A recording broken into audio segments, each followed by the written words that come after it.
Hello friends, welcome back to my channel দাদা study centre. তো বন্ধুরা, আজকের এই ভিডিওটিতে আমার আলোচনার বিষয় হলো সপ্তম শ্রেণীর যে গণিত বিষয়টা আছে, সেই সপ্তম শ্রেণীর গণিত বিষয়ের তোমরা প্রত্যেকে তোমাদের বইয়ের কোষে দেখি 1.2 এটা খুলে নাও। 1.2 আমি 4 দাগের অঙ্ক করাবো। এটা হচ্ছে তোমাদের বইয়ে 10 নাম্বার পেজ। তো প্রত্যেকে 10 নাম্বার পেজটা খুলে নাও। 4 দাগের অঙ্কটাতে যেটা বলেছে দেখে নাও ভালো করে। বলেছে 120 কিগ্রা মিশ্র সারে ইউরিয়া পটাশ যথাক্রমে পরিমাণ যথাক্রমে 60 কিগ্রা 60% ও 40%। ওই মিশ্র সারে কোন সার কত কিগ্রা আছে হিসাব করি। ওকে, তোমরা প্রত্যেকে ভালো করে মন দিয়ে দেখো। দেখো সেই 60% মানে জানো? 60% মানে জানো? 60% মানে হচ্ছে 60/100।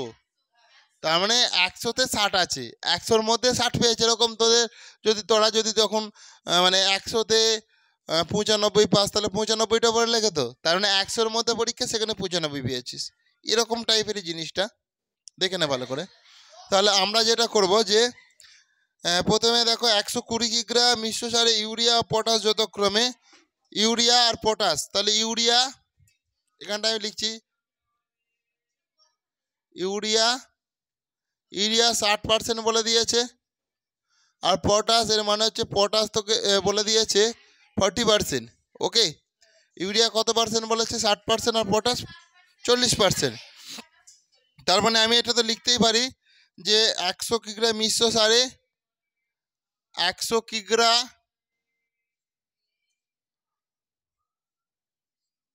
মিশ্র সারে 100 কিগ্রা মিশ্র সারে ইউরিয়া আছে।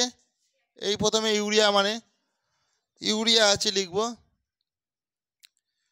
ইউরিয়া আছে সমান কত? 60। ওকে, তাহলে 1 কিগ্রা মিশ্র সারে দেখো, 1 কিগ্রা মিশ্র সারে আমি এখানে কি করব? ইউরিয়া আছে সমান কত? 60/1 কিগ্রা তো কম থাকবে, 60/100। ওকে, আর টোটাল আমার কত ছিল বলছে? 120 কিগ্রা মিশ্র সার ছিল। কত কিগ্রা মিশ্র সার ছিল? 120 কিগ্রা। তাহলে আমি করব 120 কিগ্রা মিশ্র সারে ইউরিয়া আছে সমান 60/100 গুণিতক 120। তাহলে এই শূন্য কাটা, এই শূন্য কাটা, 12×6 কত হয়? 72। তাহলে 72 কিগ্রা হবে। মুছে দিচ্ছে এটা আমি, 72 কিগ্রা। বুঝেছো? তাহলে এই বারটা আমার হয়ে গেল।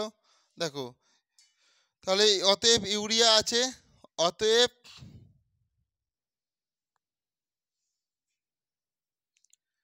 ইউরিয়া ইউরিয়া আছে 72 কিগ্রা এবং পটাশ আছে। তাহলে টোটাল দুটো মিলে ইউরিয়া আর পটাশ মিলে কত ছিল? 120। তো তাহলে 120 থেকে 120 ইউরিয়া আর পটাশ মিলেছিল, কিন্তু আমি এখানে ইউরিয়া পেয়ে গেছি 72। তাহলে এখান থেকে তুমি যদি 72 বাদ দিয়ে দাও, তাহলে বাকিটা শুধু পটাশ থাকবে। এবং পটাশ আছে এত কিগ্রা সমান, তাহলে 120 থেকে তুমি যদি 72 বাদ দাও, তাহলে 8 3 8 আর 9 10 11 12 48, তাহলে 48 কিগ্রা হবে। 48 কিগ্রা, এটাই তোমাদের আনসার। অতএব ইউরিয়া আছে 72 কিগ্রা এবং পটাশ আছে 48 কিগ্রা। করে নাও, প্রত্যেকে করে নাও। এরপর প্রত্যেকে 5 দাগের অঙ্কটা ভালো করে মন দিয়ে দেখো। 5 দাগের অঙ্কটাতে দেখো যেটা বলেছে যে আমার স্কুলের খাতার দাম ছিল 10 টাকা। এখন সেই খাতা আমি 12 টাকায় কিনি। হিসাব করে দেখি খাতার দাম শতকরা কত বেড়েছে। ওকে, তো তোমরা প্রত্যেকে ভালো করে বোর্ডে লক্ষ্য রাখো। তাহলে আগে খাতার দাম কত ছিল বলো? 10 টাকা। তাহলে আমি দেখো লিখবো, আগে খাতার দাম ছিল সমান 10 টাকা। ওকে। আচ্ছা, এখন খাতার দাম কত হয়? 12 টাকা। তাহলে করো, এখন খাতার দাম হয় সমান 12 টাকা। তাহলে খাতার দাম কতটা বেড়েছে বলো, বৃদ্ধি পেয়েছে কতটা? অতএব বৃদ্ধি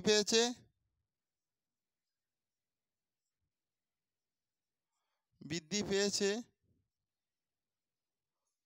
সমান 12 মাইনাস 10 টাকা।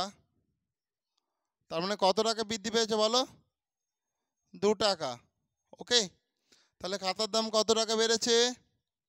2 টাকা বেড়েছে। খাতার দাম 2 টাকা বেড়েছে। ওকে, তাহলে 10 টাকাতে এটা কত টাকাতে বেড়েছে? 10 টাকাতে বেড়েছে 2 টাকা। অতএব 10 টাকাতে বেড়েছে সমান 2 টাকা। 1 টাকাতে বেড়েছে সমান 2/10 টাকা। আর দেখো, আমাকে শতকরা বলেছে, মানে 100 টাকাতে তাহলে বলবে 100 টাকাতে নেই, কিন্তু আমাকে বলেছে শতকরা কত বেড়েছে। শতকরা মানে হচ্ছে 100। তাহলে 100 টাকাতে বেড়েছে সমান 2/10 গুণিতক 100। এই শূন্য কাটা। তাহলে 2 10 কত? 20, 20%। ওকে, কত শতাংশ বেড়েছে? 20 টাকা বা 20%, যা ইচ্ছা লিখে দিতে পারো, 20 টাকাও লিখতে পারো এখানটায়।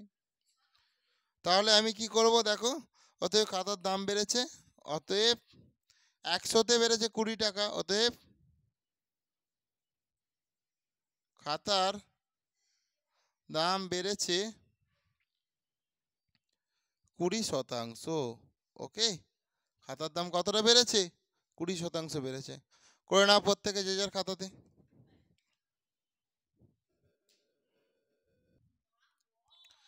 এরপর তোমরা প্রত্যেকে 6 থেকে অঙ্কটা ভালো করে মন দিয়ে দেখো। বলেছে সুমিত্রার বাড়ি থেকে স্কুল যেতে 4 টাকা বাস ভাড়া লাগতো, এখন তাকে ওই দূরত্বে যেতে 6 টাকা বাস ভাড়া দিতে হয়। বাস ভাড়া শতকরা কত বেড়েছে হিসাব করি। ওকে, বাস ভাড়া শতকরা কত বেড়েছে সেটা আমাকে হিসাব করে বলতে বলেছে।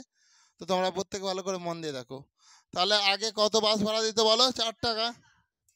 তাহলে তোমরা লিখে দাও, আগে বাস ভাড়া ছিল 6, তো এটা আগে বাস ভাড়া ছিল সমান 6 টাকা। তাহলে আগে কত বাস ভাড়া ছিল বলো? 6 টাকা ছিল। 6 টাকা ছিল না, আগে তো 4 টাকা ছিল। আগে 4 টাকা ছিল, এখন 6 টাকা হয়েছে। তাহলে আগে বাস ভাড়া ছিল 4 টাকা, এখন বাস ভাড়া, তাহলে এখন বাস ভাড়া তাহলে কত? 6 টাকা। এখন বাস ভাড়া সমান 6 টাকা। ওকে, তাহলে একটা জিনিস ভালো করে বোঝো, তাহলে কত বৃদ্ধি পেয়েছে বাস ভাড়া বলো? ইয়েস, তাহলে ভাড়া বৃদ্ধি পেয়েছে, ভাড়া বৃদ্ধি পেয়েছে সমান 6 মাইনাস 4 টাকা, তার মানেই হচ্ছে কত টাকা? 2 টাকা। ওকে, তাহলে 2 টাকা যা বৃদ্ধি পেলে, কত টাকাতে বৃদ্ধি পেলো? 4 টাকাতে। তাহলে এটাই 4 টাকাতে ভাড়া বৃদ্ধি পেয়েছে। 4 টাকাতে ভাড়া বৃদ্ধি পেয়েছে সমান 2 টাকা। 1 টাকাতে ভাড়া বৃদ্ধি পেয়েছে সমান, তাহলে 2/4 টাকা। ওকে, অতএব 100 টাকাতে ভাড়া বৃদ্ধি পেয়েছে সমান 2/4 গুণিতক 100।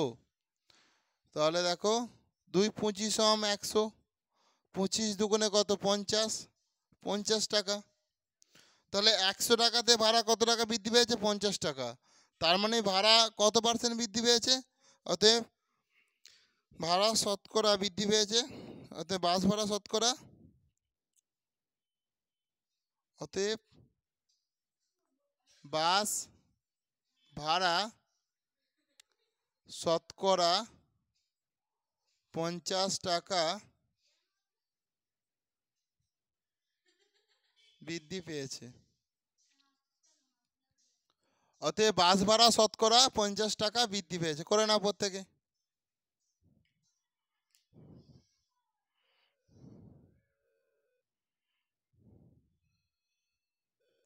তো বন্ধুরা, আজকের ক্লাসটা তাহলে আমি এখানেই শেষ করলাম। প্রত্যেকে তোমরা নেক্সট ক্লাস যদি পেতে চাও চ্যানেলটিকে সাবস্ক্রাইব করে পাশে থাকা বেল আইকনটি বাজিয়ে নোটিফিকেশান অল করে দাও। প্রত্যেকে ভালো থেকো।